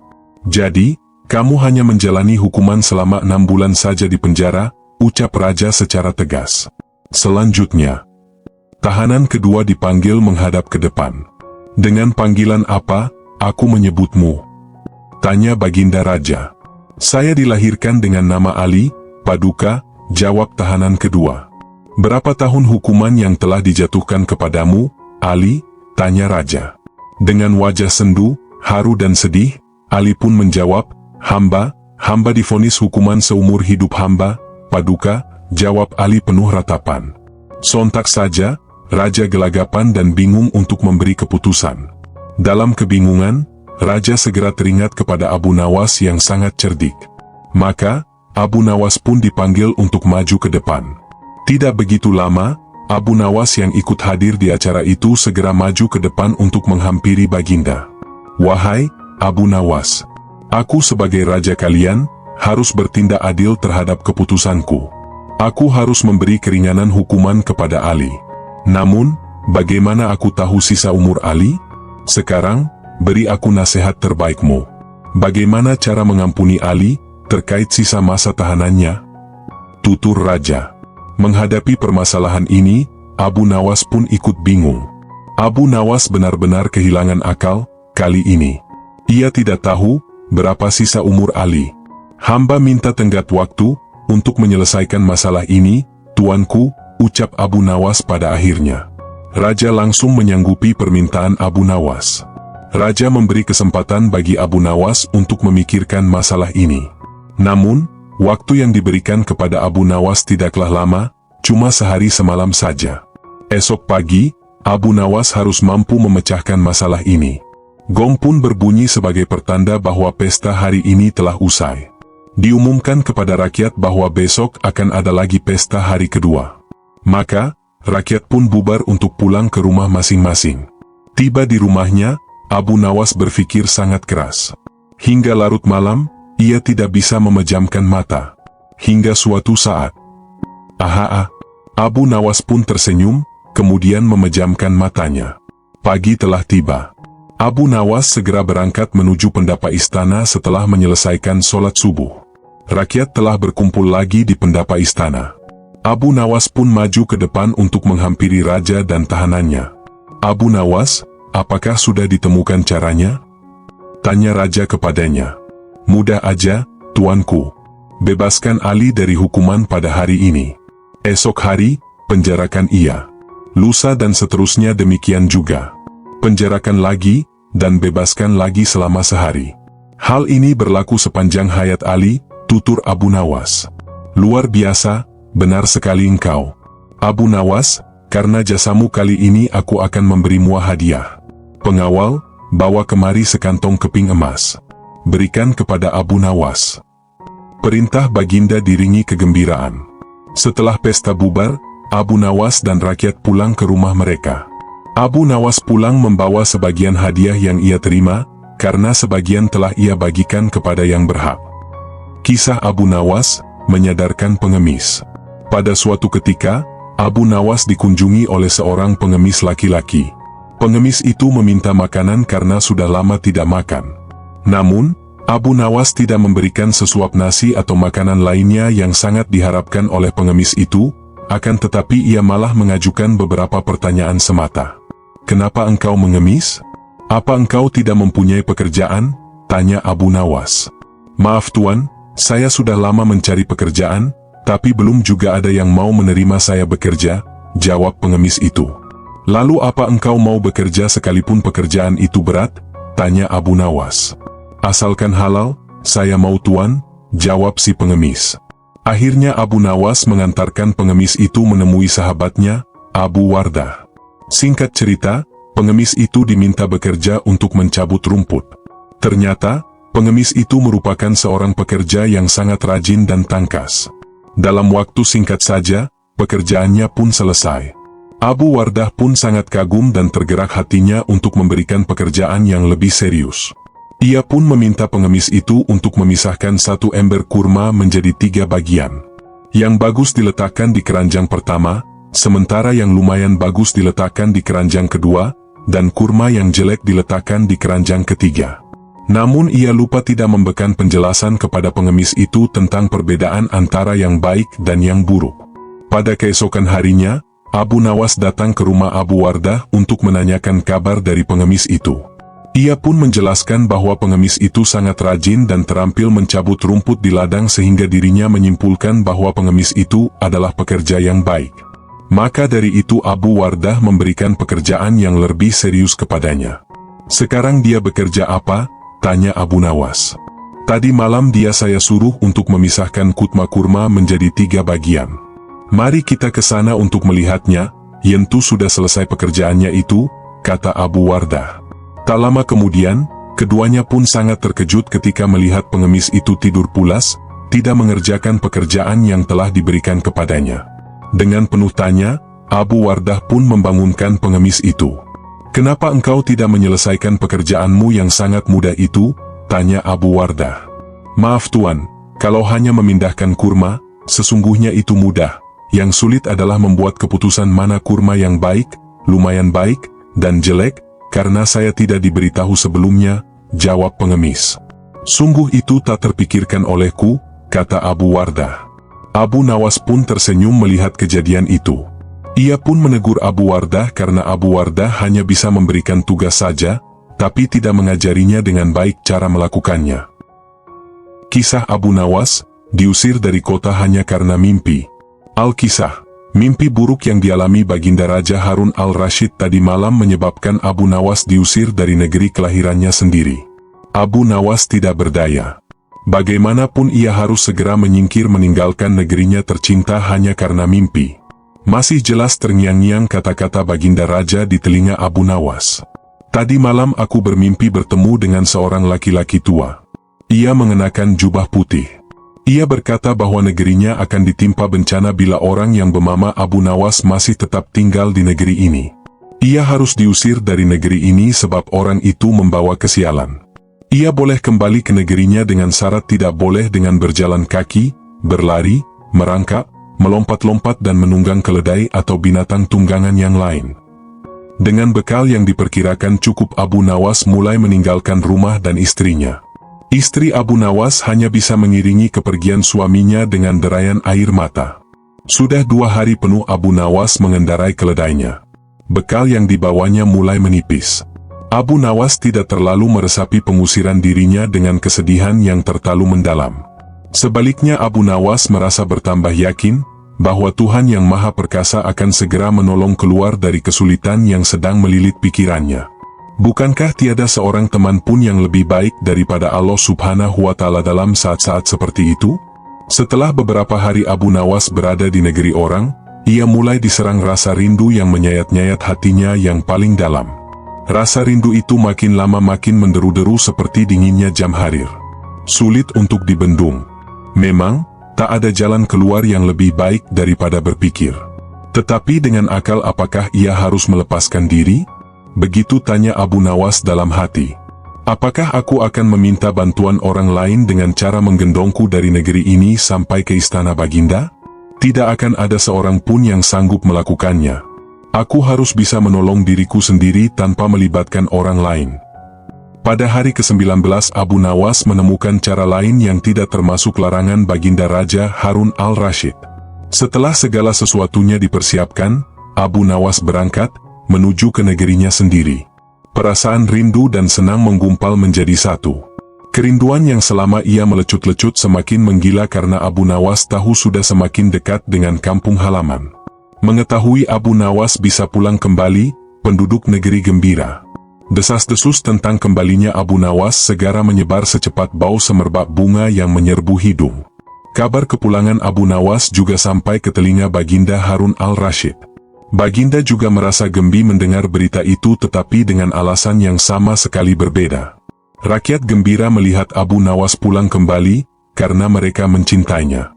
Sedangkan Baginda Raja gembira mendengar Abu Nawas pulang kembali karena beliau merasa yakin kali ini pasti Abu Nawas tidak akan bisa mengelak dari hukuman. Namun Baginda amat kecewa dan merasa terpukul melihat cara Abu Nawas pulang ke negerinya. Baginda sama sekali tidak pernah membayangkan kalau Abu Nawas ternyata bergelayut di bawah perut keledai. Sehingga Abu Nawas terlepas dari sanksi hukuman yang akan dijatuhkan karena memang tidak bisa dikatakan telah melanggar larangan Baginda Raja. Karena Abu Nawas tidak mengendarai keledai. Kisah Abu Nawas, istana raja hancur karena lalat. Pada suatu hari Abu Nawas terlihat murung. Ia hanya tertunduk lesu mendengarkan penuturan istrinya yang mengatakan kalau beberapa pekerja kerajaan atas titah Raja Harun membongkar rumahnya. Raja berdalih bahwa itu dilakukan karena bermimpi kalau di bawah rumahnya terpendam emas dan permata yang tak ternilai harganya. Namun, setelah mereka terus-menerus menggali, ternyata emas dan permata tidak jua ditemukan. Parahnya, sang raja juga tidak mau meminta maaf dan mengganti rugi sedikit pun kepada Abu Nawas. Karena itulah Abu Nawas sakit hati dan memendam rasa dendam kepada perusak rumahnya. Lama Abu Nawas memeras otak, namun belum juga ia menemukan muslihat untuk membalas perbuatan Baginda. Makanan yang dihidangkan istrinya pun tidak dimakan karena nafsu makannya telah lenyap. Keesokan harinya Abu Nawas melihat banyak lalat-lalat mulai menyerbu makanannya yang sudah mulai basi. Begitu melihat lalat-lalat itu berterbangan, Abu Nawas tiba-tiba saja tertawa riang seolah mendapatkan ide. "Tolong ambilkan kain penutup untuk makananku dan sebatang besi," kata Abu Nawas kepada istrinya. Dengan wajah berseri-seri, Abu Nawas berangkat menuju istana. Setiba di istana, Abu Nawas membungkuk memberi hormat kepada Raja Harun. Raja Harun terkejut atas kedatangan Abu Nawas di hadapan para menterinya. Raja Harun mempersilahkan Abu Nawas untuk menghadap. "Ampun tuanku, hamba menghadap tuanku Baginda hanya untuk mengadukan perlakuan tamu-tamu yang tidak diundang. Mereka memasuki rumah hamba tanpa izin dan berani memakan makanan hamba," lapor Abu Nawas. "Siapakah tamu-tamu tidak diundang itu wahai Abu Nawas?" ujar Baginda dengan bijaksana. "Lalat-lalat ini tuanku," kata Abu Nawas sambil membuka penutup piringnya.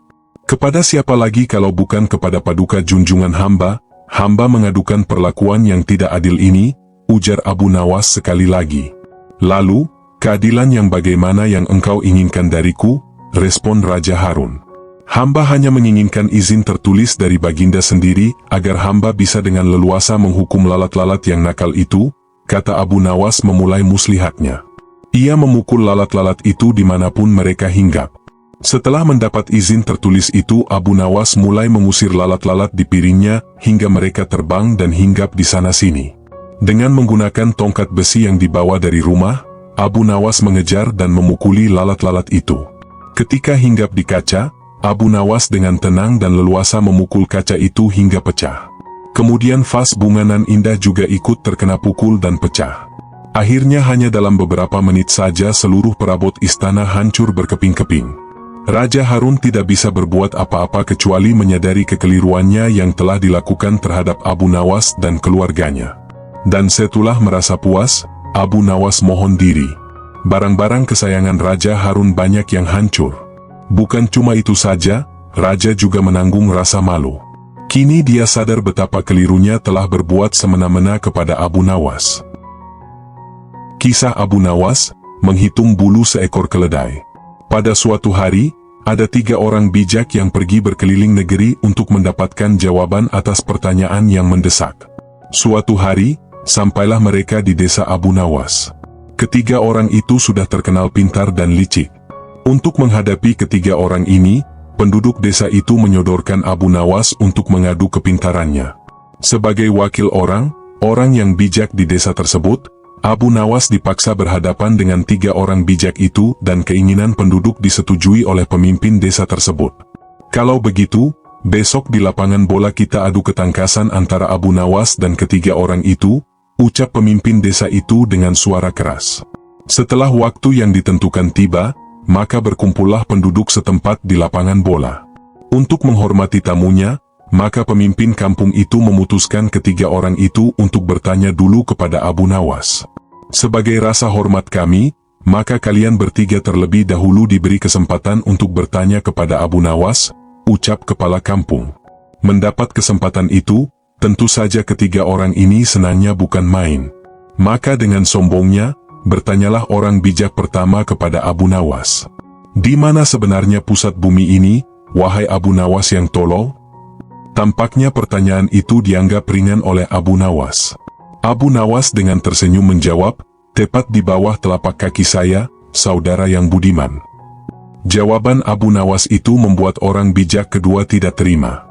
Ia langsung berkata dengan suara keras, bagaimana saudara bisa membuktikan hal itu? Jika kalian tidak percaya atas jawabanku, ukur saja sendiri, jawab Abu Nawas.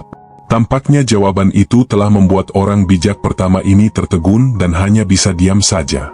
Untuk itulah, tiba giliran orang bijak yang kedua mengajukan pertanyaan kepada Abu Nawas, berapa banyak jumlah bintang di langit? Lagi Abu Nawas menjawab dengan tenang, bintang yang ada di langit itu jumlahnya sama dengan rambut yang tumbuh di keledaiku ini. Tentu saja jawaban Abu Nawas bikin sakit hati. Bagaimana saudara bisa membuktikan hal itu? Tanya orang bijak kedua tersebut.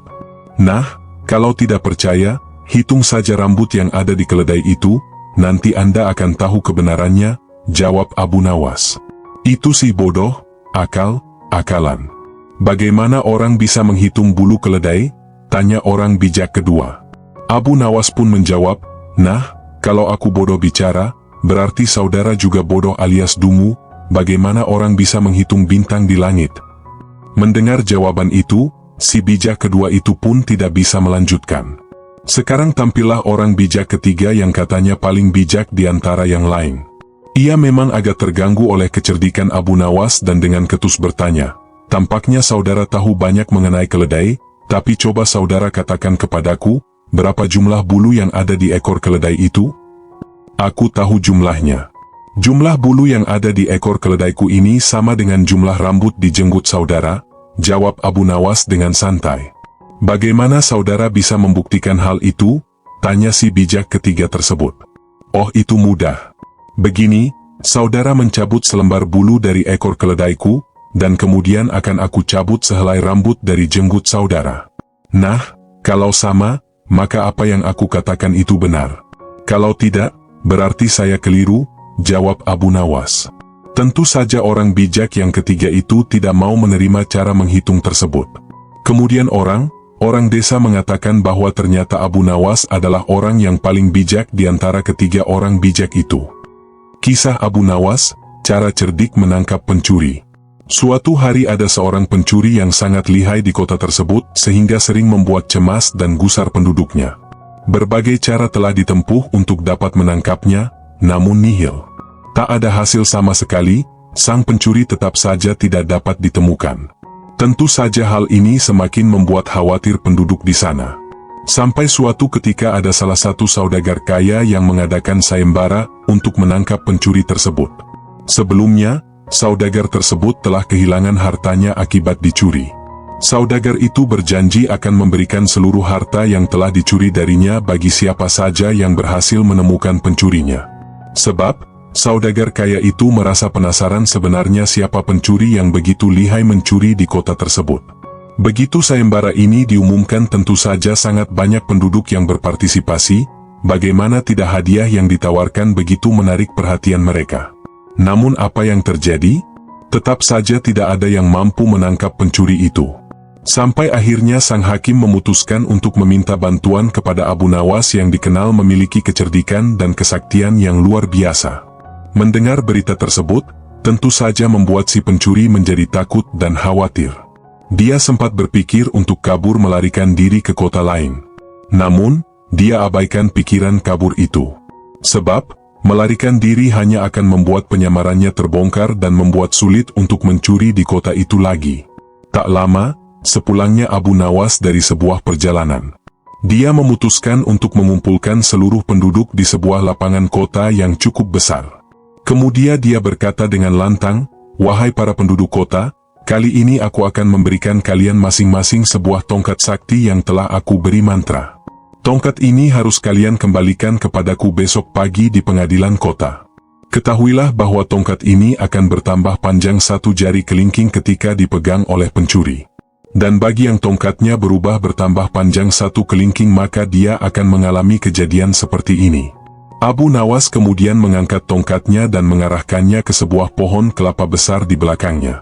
Tiba-tiba pohon kelapa itu meledak, dan buah kelapa jatuh berguguran. Penduduk kota yang hadir pun merasa takjub dengan apa yang telah mereka saksikan. Mereka mengira telah melihat kejadian luar biasa yang dilakukan oleh Abu Nawas. Tanpa mereka sadari bahwa pohon kelapa itu sebenarnya telah ditaburi bubuk mesiu peledak oleh istri Abu Nawas, dan ketika mendapat isyarat dari Abu Nawas secara diam-diam, istri Abu Nawas menyalakan api ke arah sumbu mesiu untuk meledakannya. Hal ini tentu saja membuat hati si pencuri menjadi semakin takut dan panik. Dia terus saja mencurahkan pikirannya agar bisa lolos dari pengujian besok hari. Sampai akhirnya sebelum tidur dia menemukan cara jitu.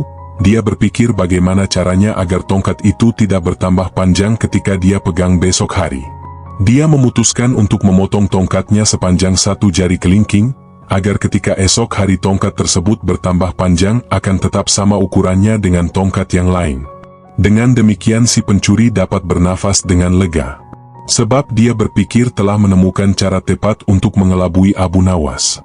Pada pagi hari, satu persatu penduduk menyerahkan tongkat mereka untuk diperiksa panjangnya oleh Abu Nawas.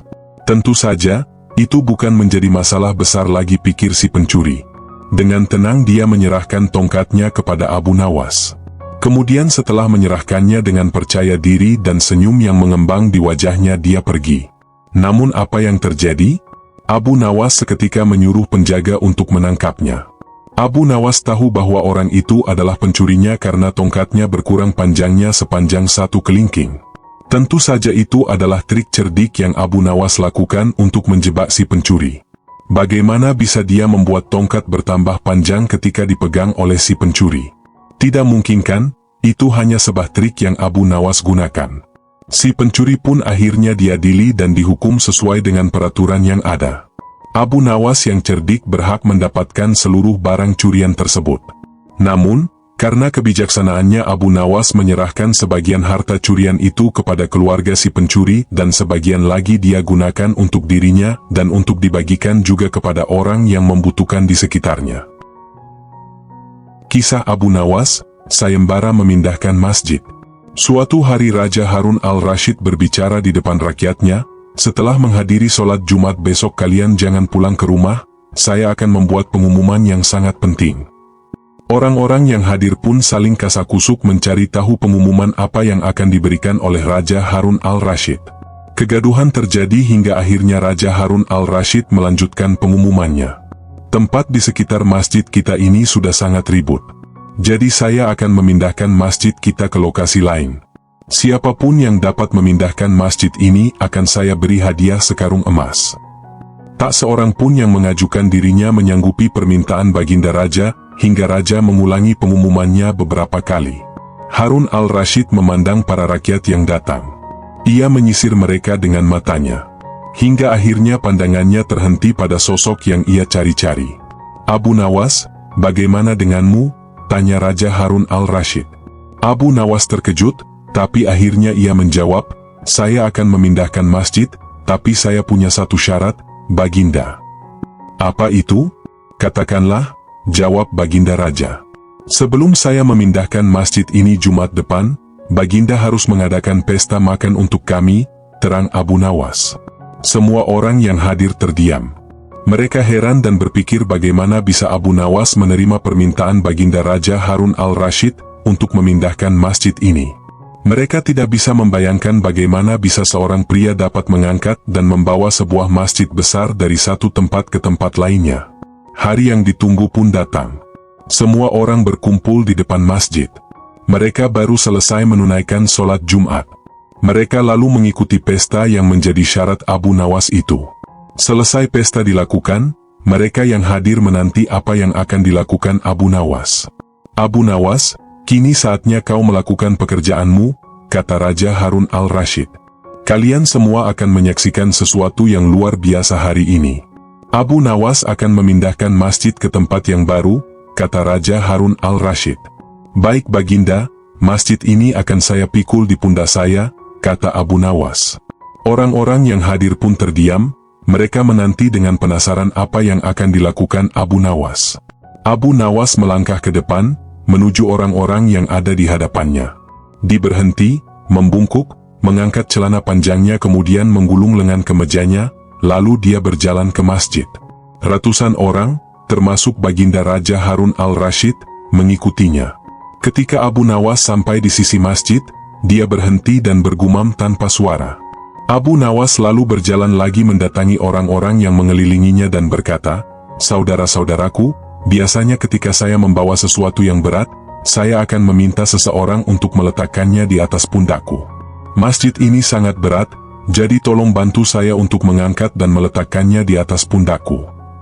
Semua orang yang hadir terkejut. Mereka saling berpandangan tanpa mengeluarkan suara. "Tuan-tuanku, jumlah kalian sangat banyak, seluruhnya lebih dari 200 orang. Kalian baru saja mengadakan pesta besar, kalian harusnya kuat. Tolong bantu saya mengangkat masjid ini ke pundakku." Seorang warga pun berkata, "Abu, apa kau gila? Kami tidak akan dapat mengangkatnya." Orang-orang lainnya secara bergantian juga menyerukan hal yang sama. "Baginda, bukan salahku tidak memindahkan masjid, orang-orang tidak mau membantuku dengan mengangkatkan masjid ini ke pundakku," kata Abu Nawas kepada Harun al-Rashid. Raja pun tersenyum masam ketika mendengar kata-kata Abu Nawas. Tapi ia memberikan acungan jempol atas cara yang digunakan Abu Nawas untuk berkelit. Kisah Abu Nawas, berkebun dari istana. Sebagai putra dari mantan kadi, Abu Nawas pun ditunjuk oleh raja menjadi kadi juga menggantikan ayahnya yang telah meninggal dunia. Namun dengan sopan Abu Nawas menolaknya. Meskipun Abu Nawas tidak mau, namun raja tetap gigih dan meminta Abu Nawas untuk menjadi penasehat raja. Akhirnya Abu Nawas menerima tawaran tersebut. Dan karena jabatan baru tersebut, Abu Nawas harus menghabiskan waktu lebih banyak di istana karena setiap saat raja membutuhkannya untuk berdiskusi, Abu Nawas tada dan siap. Otomatis waktu bersama dengan istrinya sangat sedikit sekali. Biasanya untuk mengobati rasa rindu, Abu Nawas mengirimkan surat kepada istrinya dan begitu pula sebaliknya. Namun belakang ini, surat-surat yang akan dikirim rupanya telah dibaca terlebih dahulu oleh pengawal bahkan terkadang oleh ketua pengawal raja sendiri. Padahal surat tersebut bersifat privasi. Abu Nawas geram, dan menyusun taktik agar si pembaca suratnya jera. Dan hari yang ditunggu pun telah tiba manakala sang istri menanyakan, "Suamiku, kapan saatnya menanam di kebun kita?" tanya istri. "Istriku sayang, janganlah sekali-kali menanam di kebun kita karena di situ aku menyimpan rahasia negara," kata Abu Nawas. Jawaban yang singkat tersebut membuat terkejut para pengawal raja. Secara diam-diam, para pengawal pergi ke kebun Abu Nawas dan mencangkul seluruh sudut kebun tersebut. Namun apa yang terjadi? Mereka tak menemukan apa-apa selain lelah, keringat bercucuran saja. Pada keesokan harinya, istri Abu Nawas kembali mengirimkan surat dan mengabarkan kejadian yang terjadi di kebun. Surat tersebut kembali disensor oleh pengawal. Begini isi suratnya. "Suamiku, kemarin beberapa prajurit dan pengawal raja datang ke rumah serta menggali setiap sudut kebun kita." Balasan surat, "Nah, sekarang kebun kita sudah dicangkuli dan kita siap menanaminya." Istri Abu Nawas kini dapat memulai menanam di kebun tanpa perlu susah payah mencangkul. Sementara itu, rupanya raja mengetahui akan kelakuan pengawal-pengawalnya. Raja menilai pengawalnya tak memberikan data atau berita yang akurat. Karenanya, raja memberhentikan mereka semua. Keputusan ini disambut gembira oleh Abu Nawas. Kini surat-suratnya benar-benar aman terkendali. Kisah Abu Nawas, makam jadi istana. Haidar bin Ali bermimpi bertemu dengan Tufail, sahabat Haidar yang telah meninggal dunia. Ia bermimpi bahwa Tufail telah mendapatkan istana. Menurut istrinya, semasa hidup, suaminya Ishikamah memelihara anak yatim dan bersedekah. Pada zaman Islam yang dipimpin oleh Harun al-Rashid, ada seorang penduduk kota Basrah, Irak yang bernama Tufail bin Amir. Dia gemar bersedekah dan memelihara anak yatim piatu. Dia dikenal juga sebagai orang kaya yang tekun beribadah. Tufail ini meninggal pada hari ke-30 setelah sholat Asyar. Haidar bermimpi, ia datang ke suatu tempat yang sangat indah. Ia berjalan di lorong yang bagaikan istana, namun tak berapa lama kemudian dia terbangun. Tepat 2 hari kemudian, dia bermimpi lagi berjalan di lorong indah itu, dan sampailah dia di tempat sebuah kolam indah serta jernih airnya. Subhanallah, tempat apa ini ya? Tempat ini penuh dengan permata, sinarnya sangat menyilaukan mata, kata Haidar dalam hati. Melihat tempat seindah itu, Haidar segera memasukinya, dan kemudian ada sosok lelaki yang dikelilingi oleh wanita cantik dengan sayap di belakangnya. Namun belum sempat dia mendekati laki-laki itu, ia keburu terbangun dari tidurnya. Anehnya, beberapa hari kemudian, mimpi itu berlanjut dan berulang dia berjalan di lorong indah. Betapa terkejutnya dia, ketika berbalik, ada laki-laki yang sudah lama dia kenal. Masya Allah Tufail, ternyata engkau bertambah muda dan tampan, katanya dengan senang. Iya, ini aku, karena sejak dulu aku suka dan ikhlas bersedekah dan memelihara anak yatim. Karena itulah Allah mengganti makam ini menjadi istana dan beberapa bidadari cantik yang tak ternilai, nasihat Tufail kepada Haidar. Sebelum sempat berbicara panjang lebar pertemuan dua sahabat ini, lagi-lagi Haidar terbangun. Dan keesokan harinya dia sudah tidak bermimpi lagi tentang kawannya tersebut. Tanpa menghiraukan siapapun, Haidar segera berlari menuju rumah Tufail dan bertemulah dia dengan istrinya. Di dalam rumah Tufail banyak sekali anak-anak kecil, dan Haidar pun menceritakan tentang mimpinya itu kepada istri Tufail yang sudah separuh baya itu. Apa amalan Tufail, selain senang bersedekah? Tanya Haidar kepada istri Tufail. Dia senang sekali memelihara anak-anak yatim piatu, dan rumah ini dia jadikan tempat tinggal untuk orang-orang yang terlantar, cerita istri Tufail. Haidar semakin mengagumi sosok Tufail ini, karena dia tidak hanya senang bersedekah, namun ia juga terkenal ramah tamah dan gemar memelihara anak yatim. Mari kita sedekahkan sebagian rezeki yang telah diberikan oleh Allah Subhanahu wa Ta'ala kepada anak yatim piatu meski hanya sedikit sesuai keikhlasan, agar kelak di alam kubur, istanalah rumah kita.